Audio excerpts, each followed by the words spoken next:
Don't forget to like, follow, subscribe, and turn on notifications so that you will receive alerts when there are new episodes. Go get it. That's what I tell them. I've been grinding for so long, I wake up and chase my goals. I go out and I go get it. How to code, that's all I know. I don't succeed, then I don't breathe. Success, what does it mean? If I conquer all my goals, then I'm living out my dream. Dig deep, go out and get it. Success Chronicles. Compete until it's finished. Success Chronicles. Go take care of your business. Success Chronicles. It's deeper than just winning. Success Chronicles. Hey, what's up, everybody? This is Chip Baker coming to you with another episode of the Success Chronicles.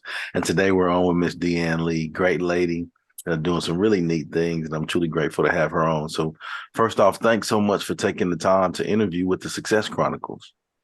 I am beyond honored, sir, and you've blessed many a people, and I'm just honored to be one of the people included. Awesome. Well, let's get it. Well, let's dive into it. If you don't mind sharing with the audience a little bit about who you are and what it is you do.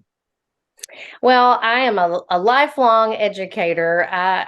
To me, it doesn't matter if you're still in the classroom, still a full-time employee or not. You're just once an educator, always an educator. Mm-hmm. But I'm a 32-year educator, and repurposed is what I call retiring.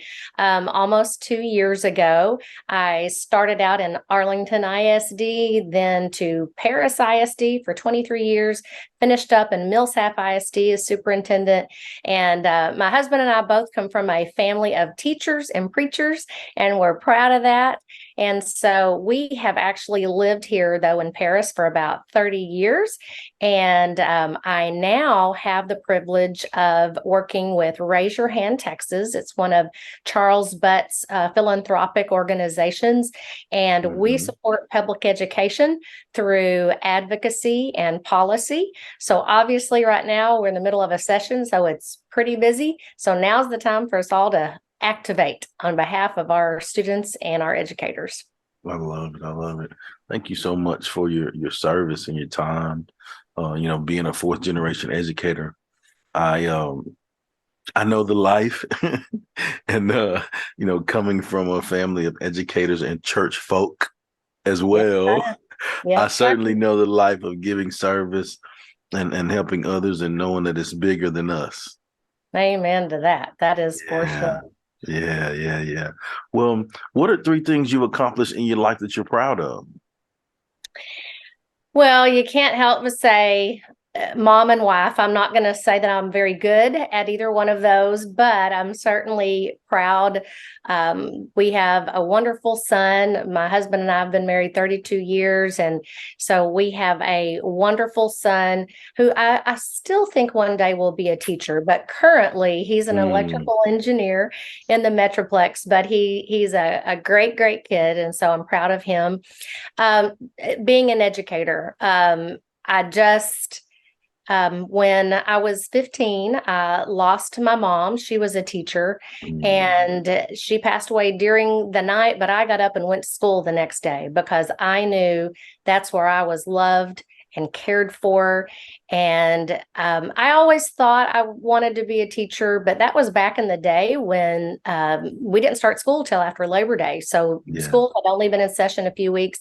And at my mother's funeral, teacher upon teacher walked by my mom's casket. And that was when I knew for sure that I wanted to dedicate my life to public education because I knew how much I felt supported. And so academics, of course, are important, but we are raising adults who are going to also serve and give back. And I want them to know they're loved. So as I was a teacher, doing that for students, and then as an administrator, making sure my staff knew that they were loved and supported. And then, so finally, just a daughter that I tried while my parents were living and still am to make them proud. And I was very blessed with parents, and particularly my dad, that just always told me I could do anything I wanted to do. Yeah. And as long as it was in service and in line with obedience to what the Lord wanted me to do with my life, I could do anything. So I never felt hampered or held back. And so I'm just appreciative and proud that hopefully I was able to do a little bit of that. lot. a, Well, a you're lot. kind. I'm still working on it. And some days we're better than others. Yeah, no doubt. We're all a work in progress, just doing the best we can with what we got for sure. For That's right. sure. Well, just hearing you talk about your journey and discussing the three things that you're proud of, I would consider that to be successful. So let's hit on success. What is your definition of success? Well, I don't mean to harp on the same thing, but truly to me, it's service. If we are serving others and making somebody's day, being a blessing, whatever that may be, and I tell people it doesn't matter what your position is. Sometimes um, we talk about professions or things in life as some seem more important than others, but early on, we talked about spiritual gifts and how there is no spiritual gift that is better than another.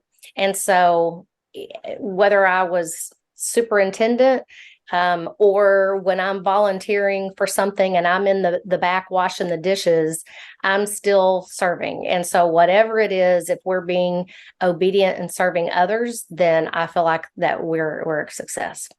I love that. What do you think it takes to achieve that type of success? Like I said, obedience, and that is not Mhm. always easy. It's humility, a Yeah. whole lot of humility, because so many times we think either someone else should be doing that, maybe not me, or that's above me. But then also the opposite of that is confidence in the abilities the Lord has given us to accomplish what he puts in front of us, because sometimes we think too much of ourselves, but then sometimes we don't think enough of ourselves. Hmm. And we've all heard if he brings us to it, he's going to take us through it. And I strongly believe that, just as we were talking earlier about the wonderful things you've accomplished. We think in our heads sometimes and limit ourselves, but if we're obedient, and do the hard stuff, sometimes if we're willing to give it a try, we're usually just blessed and amazed beyond anything we can imagine. Amen. Well, as we close, I'd love for you to have an opportunity to share with the audience where they can go follow you and check you out and show you some love with all the amazing things you have going on. Well, thank you. I appreciate that. I am on Facebook, Twitter, and LinkedIn. I guess I should know off the top of my head what all those handles are, but I don't. I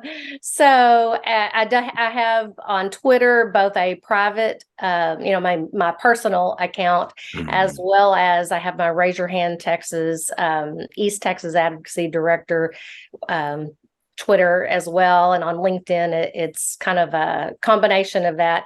And then on Facebook, I have both a personal and a Raise Your Hand as well. But generally, if you just at Deann Lee is how I am on Twitter, and that's how most people find me. Awesome, awesome, awesome. Well, I just want to say again, thanks so much for taking the time to interview with the Success Chronicles. Truly appreciate it. And I wish you continued success. Well, thank you, sir. And I really do hope you continue to do this, because you never know when someone you're talking to, it hits home with someone else Yeah. who needs to hear that very thing. And we just don't ever know. But also your books, you're a great success yourself and an encourager. And we thank you for that, because we certainly need that. Awesome. Thank you so much. And thank you guys for checking out this episode. We'll see you next time. God bless. Go get it.